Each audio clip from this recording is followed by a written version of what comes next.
누가복음 17장 11절부터 19절까지 제가 봉독하겠습니다.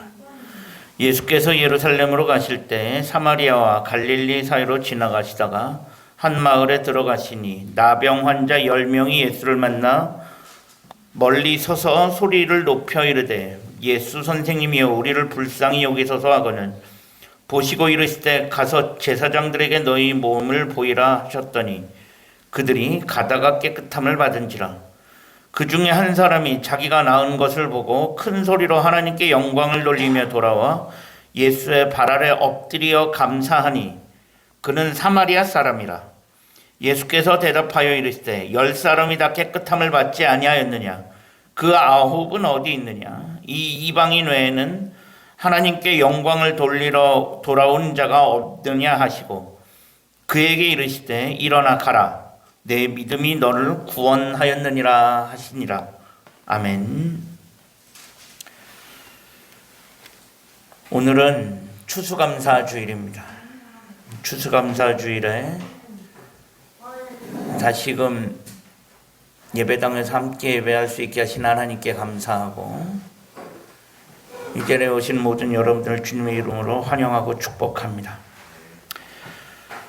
물론 우리가 당장 온라인 송출을 끊거나 그렇게 할 수는 없을 것입니다. 하지만 그래도 이렇게 조금씩 일단 교회는 주일 예배부터 일상을 회복하려고 합니다. 이 자리에 오신 분들 다시 한번 환영하고 그동안 코로나로 함께 자주 보지 못했던 분들 함께 다시 만나서 예배할 수 있음에 감사합니다. 이렇게 다시 모이고 보니까 이렇게 모일 수 있는 것이 참 감사하고 이조차가 축복이라는 생각을 다시 한번 하게 됩니다. 우리가 지킬 것은 지켜가면서 우리의 일상을 그렇게 조금씩 회복해 갈 수 있었으면 좋겠고 여러분들의 가정과 일터 위에 다시금 하나님의 크신 사랑이 함께 하시기를 간절히 축복합니다. 우리가 오늘은 추수감사 주일입니다. 어느새 2021년도 거의 다 지나갔고 이제 2달밖에 남지 않았습니다. 사실 이 감사라고 하는 것은 은혜 받은 사람이라면 받은 은혜에 감사하는 것이 당연합니다. 그런데 이게 말로는 당연하고 마땅하다고 하지만 실제로 내가 받은 은혜에 그만큼 감사하면서 살아가는가? 이것은 또 다른 문제 같습니다. 우리가 늘 살아가면서 그런 이야기들 많이 하는데 이론과 실제는 다르고 말과 행동은 또 다르고 내 머리와 내 가슴은 또 다르고 이게 우리가 살아가는 삶이 아닌가 싶습니다. 머리로는 이렇게 해야 된다는 걸 알지만 내가 아는 것만큼 내가 다 실천하면서 살아가지 못하는 것이 또 우리들의 삶이기도 합니다. 은혜 받은 것에 감사하면서 살아가야 된다는 건 알지만 우리가 또 다 그렇게 살아가고 있느냐? 돌이켜본다면 또 참 여러 가지 생각이 들기도 합니다. 그만큼 받은 은혜에 감사하며 살아가는 사람들이 그만큼 많지 않다는 것이기도 합니다. 오늘 본문에서 우리는 또 그런 단적인 예를 또 우리 본문에서 오늘 찾아볼 수 있습니다. 오늘 본문에 10명의 나병 환자들이 등장합니다. 이 나병 환자들은 예수님이 온다는 소식에 멀리 서서 소리 지르기 시작합니다. 우리를 불쌍히 여기소서. 이거 왜 이렇게 소리치는 거 왜 이 사람들이 할 수 있는 게 없었습니다. 당시 나병은 사람들과 격리되었고요. 사람들과 일반 사람들과 함께 지낼 수 없었던 사람들입니다. 그리고 나병은 율법적으로 부정하다고 취급되었기 때문에 유대인들은 일단 부정한 것과는 거리를 뒀죠. 그러니까 나병 환자들은 부정한 사람이기 때문에 일반 사람들과 함께 섞여서 생활할 수 없었습니다. 이 나병 환자들이 10명의 나병 환자들이 예수님이 오신다는 소식에 할 수 있는 게 없어요. 사람들 곁으로 갈 수도 없고 할 수 있는 게 아무것도 없죠. 그러니까 할 수 있는 게 뭐냐면 멀리 서서 소리 지르는 거예요. 가까이 오지도 못해요. 멀리 서서 소리 지릅니다. 그 소리친 내용은 우리를 불쌍히 여겨달라. 그거 외에는 없습니다. 이 말은 뭐예요? 우리를 불쌍히 여겨달라. 이건 뭐예요? 제발 우리 좀 낫게 해달라는 거겠죠. 이들의 간절한 외침을 들으시고 예수님께서 뭐라고 하시냐? 예수님께서 14절에서 이렇게 말씀하십니다. 보시고 이르시되, 나병 환자들 보셨나 봅니다. 보시고 이르시되 가서 제사장들에게 너희 몸을 보이라. 14절 상반절인데 예수님이 나병 환자들에게 뭐라고 말씀하시냐? 제사장들에게 가라고 합니다. 왜 제사장들에게 가라고 할까? 당시 나병은 피부에 뭐가 나잖아요. 그러면서 이 피부가 썩어 들어가는 게 나병인데, 이 나병은 부정한 병이다라고 인식이 되었기 때문에 일단 나병이 나으면, 나병이 사실 낫는 것도 쉽지 않지만 나으면 눈으로 확인이 됩니다. 나병이라고 하는 것은 문둥병이잖아요. 이건 눈으로 확인이 됩니다. 아, 내가 나았구나 안 나았구나가 눈으로 보면 확인이 되잖아요. 그러고 나면 제사장한테 가야 했습니다. 율법적으로. 왜? 부정한 것으로 취급되었는데 내가 나았으니까 제사장한테 가서 이제는 내가 나았으니까 부정하지 않다라는 것을 확인받아야 돼요. 그래야 일반 사람들하고 똑같이 일상생활을 할 수 있었던 거예요. 그래서 당시 나병 환자들은 일단 나으면 어떡하냐? 제사장한테 가는 게 제일 원칙입니다. 그래서 나병에서 나은 사람들은 제사장에게 가서 확인 절차를 거칩니다.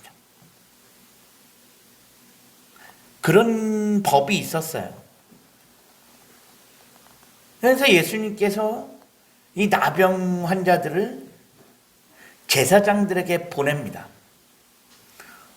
뭐 어떻게 보면 아주 당연한 걸 수 있어요. 그런데 문제는 뭐냐? 문제는 순서가 잘못됐어요.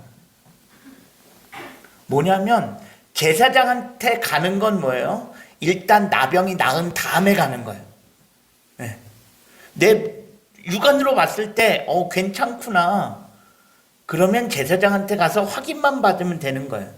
근데 이 나병 환자들은 아직 안 나았어요. 그대로예요. 이 상태에선 제사장들한테 갈 수 있습니까? 아니요. 가면 안 돼요. 큰일 납니다. 왜? 나병 환자들은 격리되었기 때문에 일반 사람들하고 같이 못 어울리거든요. 그 상태로 제사장한테 가는 건 큰일 나는 일이에요. 이건 위험천만한 일입니다. 갈 수도 없어요. 제사장들한테 갈 수도 없어요. 그런데 그러니까 결국 이 사람들이 제사장한테 가려면 예수님 뭐예요? 이 사람들 먼저 낫게 해줘야 돼요.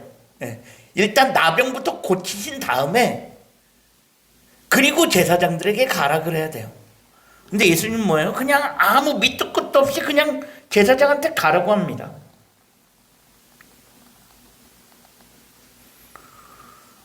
그런 상태에서 이 나병의 10명의 나병 환자들은 또 어떻게 합니까?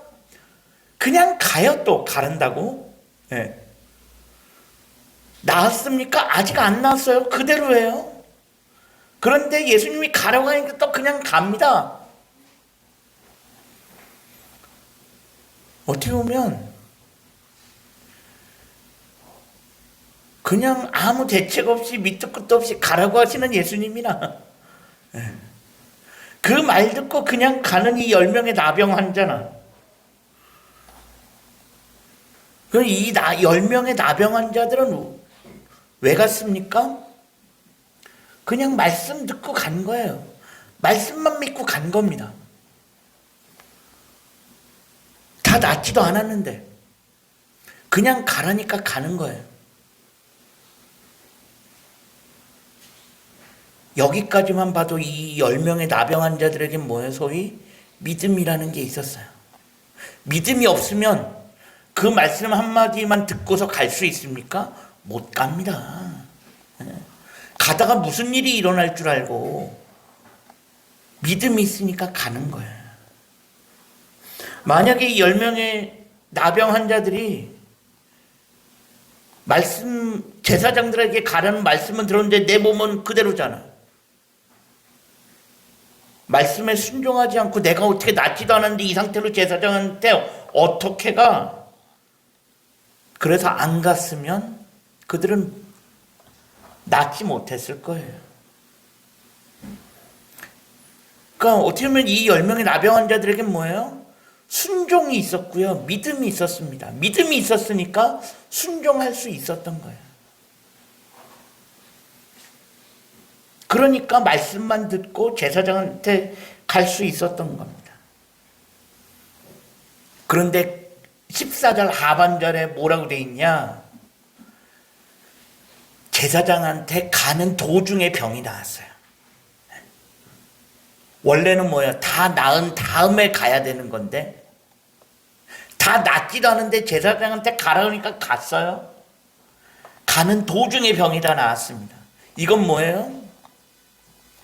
말씀에 순종할 때 병이 난 거예요.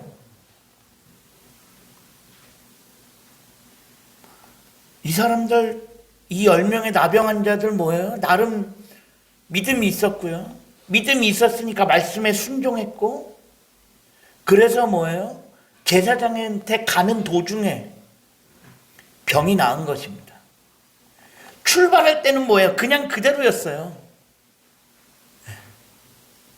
그런데 제사장한테 가는 도중에 병이 나은 것입니다. 여기까지가 여기서 이렇게 이야기가 끝나도 별 문제될 게 없어요. 네. 여기까지만 해도 나름 괜찮은 스토리 하나가 완성이 됩니다. 그런데 예수님께서 그 이후에 한 가지 이야기를 덧붙이십니다. 뭐라 그러냐? 예수께서 대답하여 이르시되 17절 18절입니다. 예수님께서 뭐라 그러시냐?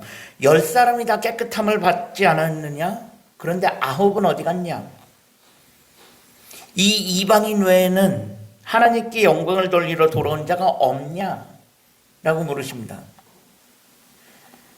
이렇게 10명의 나병 환자들이 제사장한테 가는 길에 깨끗함을 입었습니다. 병이 나았습니다. 그런데 거기서 어떤 일이 벌어졌습니까? 한 명만 예수님께 돌아와서 예수님의 발 앞에 엎드려서 감사했다는 거예요. 딱 한 명만. 그러니까 예수님께서 뭐라고 말씀하세요? 야, 나머지 9명 어디 갔냐? 내가 분명히 10명 고쳐줬는데 9명 어디 가고 너만 왔냐? 물으시는 겁니다. 그런데 누가는 이 한 명의 사람, 예수님께로 돌아온 이 한 명의 사람이 어떤 사람인지를 분명하게 밝혀주고 있습니다. 이 사람이 누구라고요? 이 사람 사마리아인이랍니다. 이 사람이 사마리아인이다라고 분명하게 이야기합니다.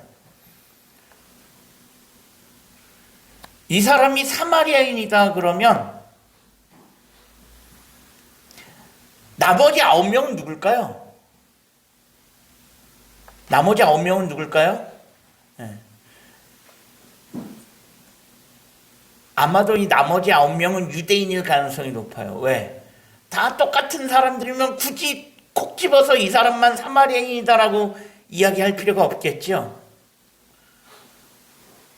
이 한 사람만 콕 집어서 이 사람 사마리아인이다라고 이야기한 걸 보면 아마도 나머지 9명은 그냥 보통 유대인일 가능성이 높습니다. 또 이와 비슷한 걸 이미 누가는 또 한 번 이야기한 적이 있었어요. 기억하시나요? 누가복음 10장에 뭐가 나오죠? 선한 사마리아인의 비유가 나오죠. 선한 사마리아인의 비유가 뭐예요? 강도 만난 자가 있는데 제사장부터 시작해서 모든 유대인들이 지나가는데 다 그냥 지나갑니다. 그 강도 만난 자를 누가 고쳐줬다고요? 사마리아인 한 사람만 고쳐줬다고 누가복음 10장에서 이야기합니다. 그 이야기나 오늘 본문이나 공통점이 있죠. 결국 한 명의 사마리아인. 누가는 그걸 이야기하는 거예요. 선한 사마리아인의 비유도 그렇고 오늘 말씀도 그렇고 누가가 이야기하고자 하는 건 뭘까요? 유대인들은 유대인들은 사마리아인들 사람 취급하지 않았거든요. 왜? 너희는 섞인 사람들이니까. 그래서 사마리아인들 사람 취급하지 않았어요. 그래서 사마리아로 들어가지도 않았고. 그런데 누가는 뭐야? 대놓고서 뭐예요? 야, 너희 유대인들 사마리아인들만도 못하잖아. 그렇게 사마리아인들 사람 취급도 하지 않더니 그걸 이야기하고 싶은 거예요. 선한 사마리아인의 비유도 그렇고 오늘 본문도 그렇고 사마리아인이 뭐예요? 유대인보다 낫네. 그걸 넌지시 폭로하고 있는 거죠, 지금.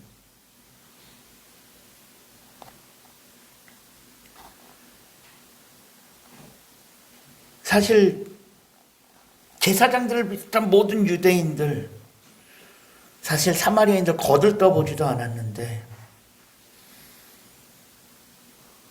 유대인들이 사마리아인들보다 나을 게 있냐? 그걸 넌지시 알려줍니다. 어쨌든 그렇게 사마리아인 한 사람만 예수님께 돌아와서 하나님께 영광을 돌리며 감사했다고 되어 있습니다. 그런 나머지 9명, 이 나머지 9명은 도대체 어디 갔을까요? 이 나머지 9명은 어디 갔을까요? 오늘 본문에 이 나머지 9명은 등장하지 않습니다. 더 이상.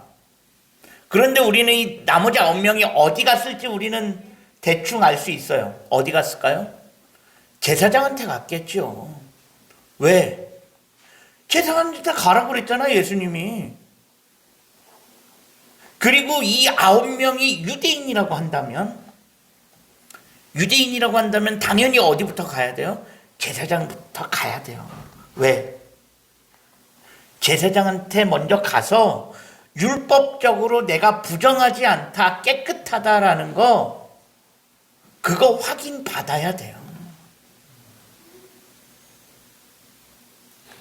이 9명의 사람들이 유대인이라고 한다면 그들에게는 제사장한테 가서 확인받는 게 그 무엇보다 중요했을 수 있어요. 그래야 살아갈 수 있으니까. 그래야 소위 일상이 회복되어질 수 있으니까. 그런데 사마리아인은 어때요? 사마리아인은 제사장에게 가서 확인받는 거 그렇게 중요하지 않을 수 있어요. 네. 그건 나중 문제일 수 있어요. 그러면 이 9명의 사람들, 이 사람들이 뭘 그렇게 크게 잘못했냐? 뭘 얼마나 잘못했냐? 라고 물으면 사실 이 사람들이 잘못한 건 뭐예요? 딱 하나입니다. 뭡니까? 예수님이 말씀하시는 게 뭐예요?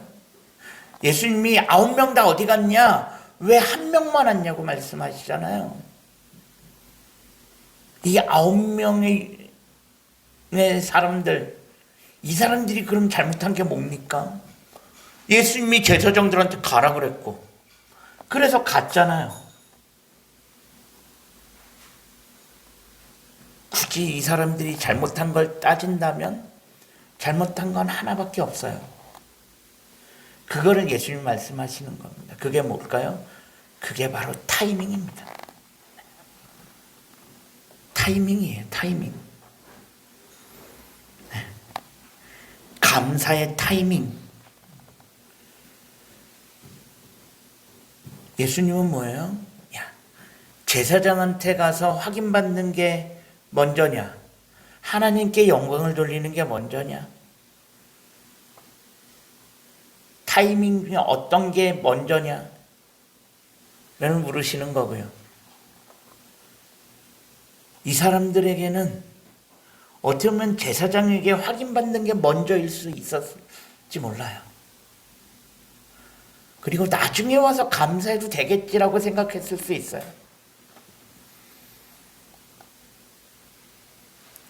그런데 문제는 뭐냐? 이 한 명 때문에 그래요, 사실.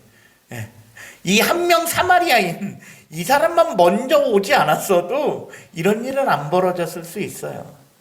근데 이 한 명이 먼저 오니까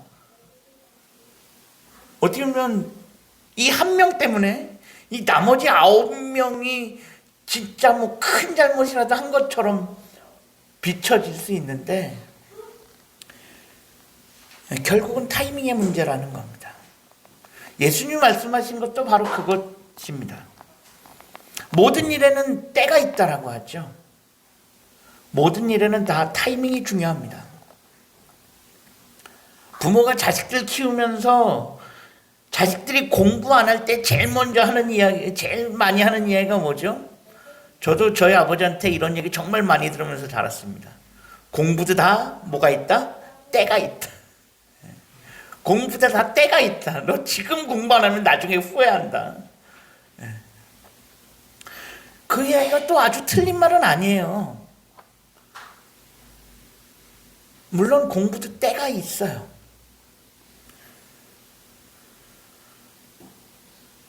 그래서 우리가 살아가면서 우리의 삶에는 뭐예요?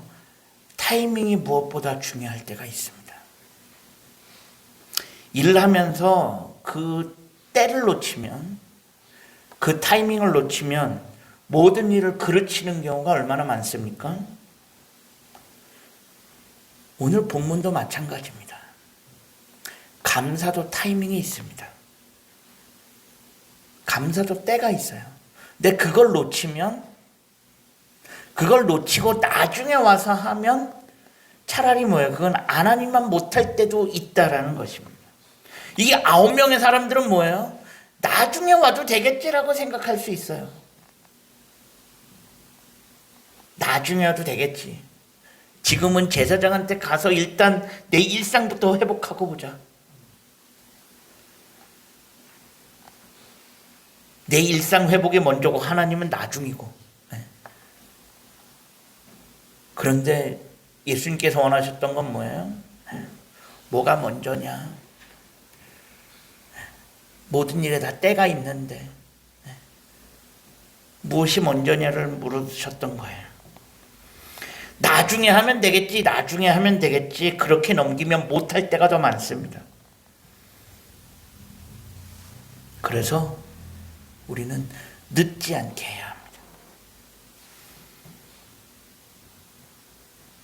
죽을 때 후회하는 25가지라고 하는 책이 있어요.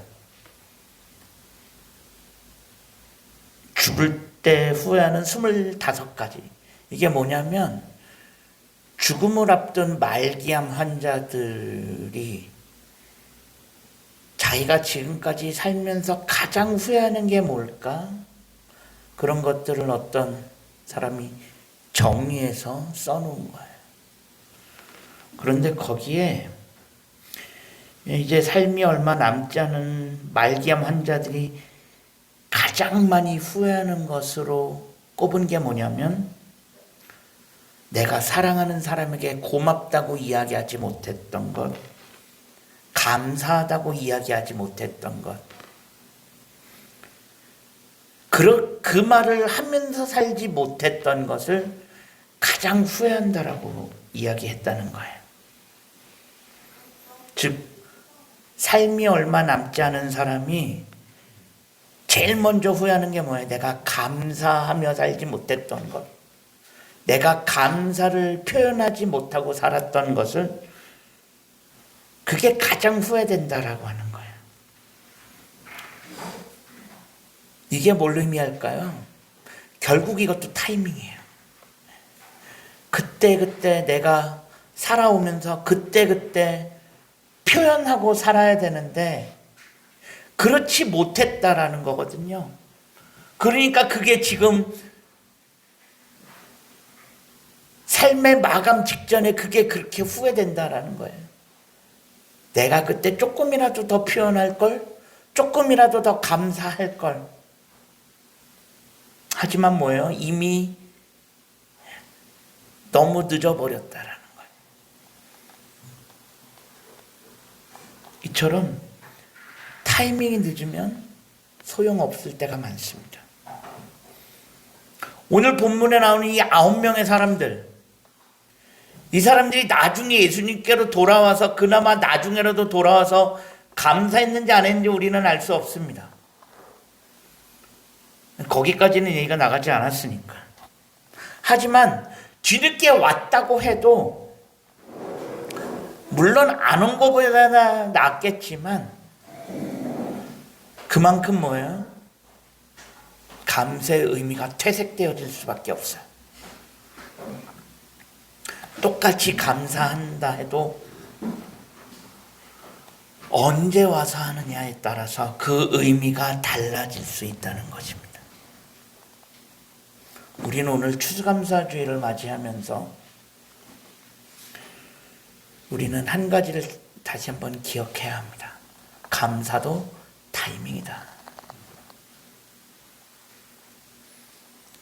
모든 일에 때가 있듯이 감사도 타이밍입니다. 우리는 은혜 받은 자들입니다. 그 하나님의 은혜가 있게 우리가 여기까지 왔습니다. 코로나라고 하는 1년 반, 참 어떻게 보면 길고 긴 시간 동안 돌고 돌아서 우리가 또 여기에 왔습니다. 아직 끝나지도 않았지만 그럼에도 불구하고 우리에게는 아직까지도 감사해야 할 거리들이 너무나도 많이 있습니다. 우리가 때를 놓치지 않고 우리가 은혜 받은 자로서 하나님께 감사하는 삶을 살아갈 수 있기를 간절히 축원합니다. 우리의 삶에 감사의 타이밍이 늦지 않기를 기도합니다. 그 타이밍에 맞춰서 그 때에 따라서 감사하며 살아갈 수 있는 우리 모두가 되어질 수 있기를 주님의 이름으로 간절히 축원합니다. 기도하겠습니다. 하나님, 2021년의 추수감사주일, 그래도 많은 성도들이 함께 모여서 함께 예배할 수 있게 하심에 감사합니다. 여기까지 우리를 지키시고 인도하신 그 하나님의 은혜를 기억하며 감사하게 하시고 우리의 삶에 감사의 타이밍이 늦지 않게 하시고 그때 때를 맞춰서 하나님께 감사하며 살아갈 수 있게 하시고 감사하지 않은 것, 표현하지 않은 것으로 인하여 후회가 남지 않는 삶을 살아갈 수 있게 하여 주옵소서. 예수 그리스도의 이름으로 간절히 기도합니다. 아멘.